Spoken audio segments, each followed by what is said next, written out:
Pollara is the smallest and most remote of the three main villages on Salina, and their claim to fame is that the 1994 Academy Award-winning film Il Postino was filmed on location right there in their town. It's a film starring Massimo Troisi in his final appearance, and has had a lasting impact on Italian film and definitely on this tiny village in Salina. The restaurant we ate at that night, Locanda Del Postino, celebrates the film's legacy and has some props from the movie, like this bike. Now I have to admit that at the time of the shooting, I had not seen Il Postino, so my excitement about being in the same town where it was filmed was kind of minor. But that feeling has since changed. I recently watched Il Postino, and I can honestly say it's one of the greatest films I've ever seen. I absolutely loved it. And in a wild coincidence, minor spoiler alert, in the later part of that film, the character Mario, played by the late Troisi, in a beautiful scene, goes out with a sound recorder and starts recording nature sounds around the island. And so if you're not following along, the film we made in Sicily is also about someone who goes around and records the sounds of the island. Suono dell'isola. And I had never heard or seen those words together before. Not until I was, of course, listening to the incredible Oscar-nominated score of the film Il Postino, and saw that the title of one of their most memorable songs is Suoni dell'isola. So yeah, all this knowledge had now made this place, this film, so much more important than I could have ever imagined. And it's just another example of following the flow of existence and creation, and letting energies collide in unexpected moments. I also must note that we are using these short excerpts of the film under the Fair Use Act, as this is being used for educational purposes.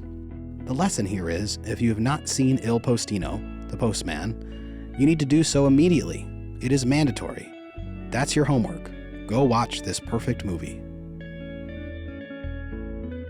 So on to dinner. The Leva family welcomed us warmly to their lovely restaurant, where they've created unique dishes using all the plentiful local produce and ingredients, like this parsley puree.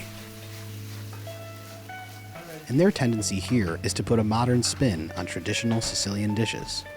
The thing that personally, which is something I personally feel really attached, is the natural environment. It's something that here it's crazy.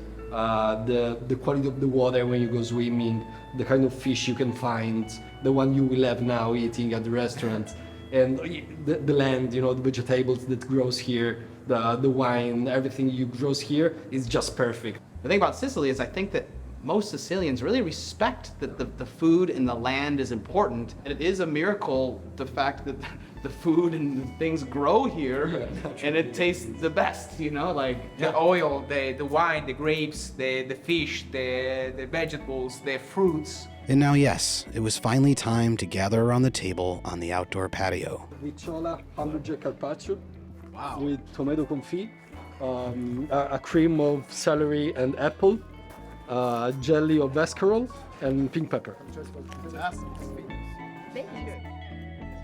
The dishes prepared here were creative and made with extremely high-quality ingredients from the island. We took it slow and talked about the things we loved, like food and wine.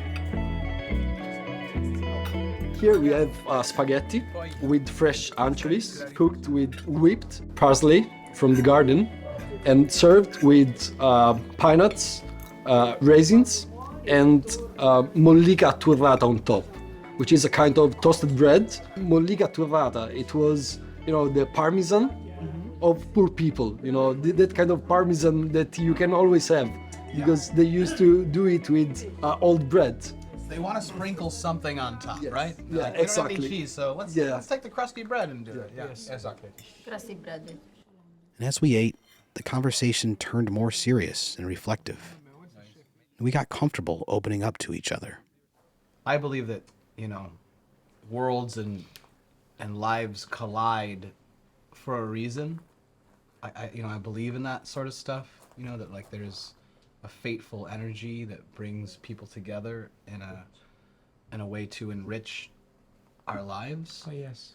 And it seems like Salina is really, one of these magical places. Oh, yes.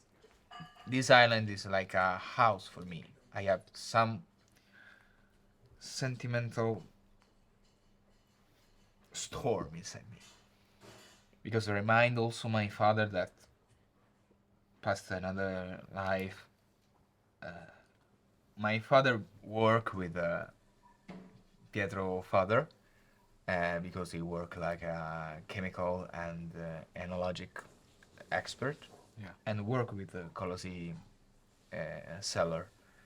And I remind that I coming here in Salina when I was young, 1 month before he died, say to me, "Hey Frank, when this fucking situation pass, we have to go to Salina again." So now I'm here. Maybe my father is here also, in this table, and taste this incredible wine. And maybe also he stayed with me every day and every single things that I do.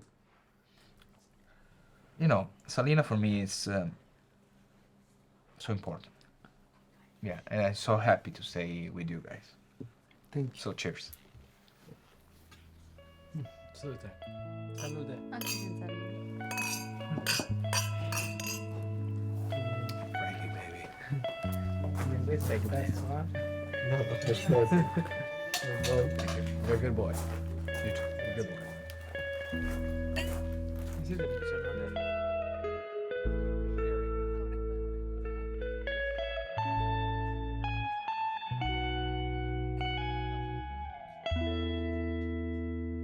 As dinner winded down, we were presented with a special dessert.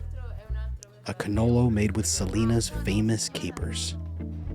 Food experts from all over claim that the capers from Salina are the best in the world, and they use them here in everything.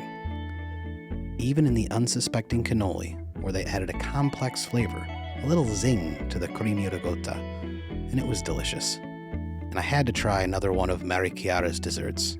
So yeah, I had tiramisu as well. The Leva family provided a wonderful evening, and I can't thank them enough and can't wait to go back there again.